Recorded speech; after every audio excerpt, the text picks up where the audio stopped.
Today, I have a really good option for a do-it-all Thule travel watch from RZE Watches. The watch is their newest release, the Titanium Fortitude GMT, and they've packed a lot into this watch. A lot of things we want to see in a watch like this.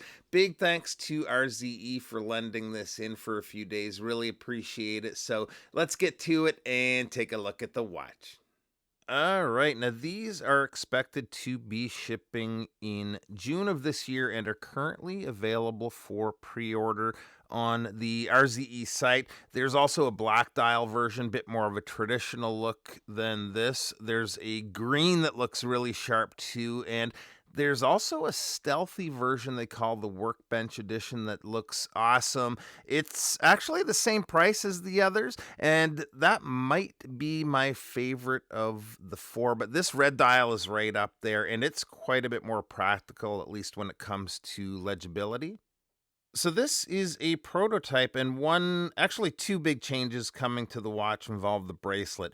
One is the production models will have quick release spring bars. The second is the clasp is going to have an on the fly adjustment system. So both welcome upgrades. I'm not sure if that's going to change the look of the clasp, but also can't comment much on that. But knowing RZE, it'll probably be a good one. As far as the rest of the bracelet goes, it works great on the watch. The way the outer links have that upward angle gives it an aggressive look that matches the overall feel of the watch. The links use screws for sizing, and it's quite a fluid bracelet with those narrower links like this. The dial is a textured fume dial and fades to almost black where it meets the black rehaut, which has the markers in 24 hours for the GMT. The dial is a sandwich dial, so the markers are cut out with the loom applied to the layer below. I'll show you the loom here in just a second, but down at the 6 is the date, and I like that they printed the date in yellow matching the GMT hand. The hands are a stark white, other than the GMT hands, so good and easy to read. And one thing that's kind of cool is how close to the dial the GMT hand is. It almost seems like it's touching sometimes. The loom on the watch is pretty good. The hour and minute hands seem a little blotchy, though, although this is again a prototype, and I have a feeling on the production models the loom could be improved. I like that they went with the different loom formula for the GMT hand, and overall it's not terrible as is, but just a little extra oomph to the loom, especially on those hands, would be nice to have. The case and bracelet are titanium treated with RZE's Ultra Hex coating, which brings the hardness up to 1200 Vickers. The bezel has somewhat of that Pro Pilot look with that jet turbine inspired design. Nice looking case design overall and well finished, especially considering it's titanium. The crown is large, it's a signed screw down crown, very easy to grip. One little extra detail is when you unscrew the crown, the stem tube is painted red as a reminder to screw the crown back in after setting the watch. Running the Fortitude is the Miyota 9075 movement, which is a traveler's GMT movement, winding in the first position. Bit of grit to the action. It feels okay, but it's not butter smooth or anything. Pop the crown out a notch here, and in the second position, you can adjust the local time either forward or backwards as you're traveling through time zones.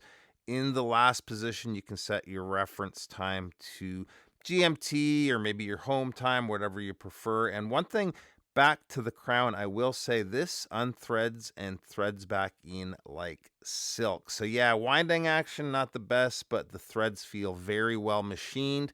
The movement is a 24 joule movement beating at 28,800 vibrations per hour with a power reserve of approximately 42 hours. Size on the watch comes in at a case width of 41.1 millimeters. The lug to lug is 47.8 millimeters. And I forgot to mention, we do have drilled lugs there too. Lug opening is 20 millimeters and the thickness is 11.9 millimeters. Water resistance is 100 meters and the crystal is an AR treated sapphire. And here it is on my 7.25 inch wrist, and you can definitely tell this has an authentic Miyota movement in it. As soon as I give my wrist a little flip, you can really feel and hear it for that matter. But for me, I gravitate to Thule watches like this. I'm a big fan of brands like Zinn and Damasco. We even have the crosshairs kind of like Damasco on the dial here. But if they could just hit that loom application a little harder, especially on the hands, that would be great. It's really good watch overall, great travel watch. And with the upgraded clasp coming, that takes it to a whole other level. Having that, especially for travel, is a big plus. Pre-order pricing for these is $649 USD. For an additional $50, you can get the flight package, which comes with the Hexaflex rubber strap and a tote bag. Thanks again to RZE for letting us get some time with this. Thanks for taking a few minutes to stop by, and we'll see you real soon. Bye-bye.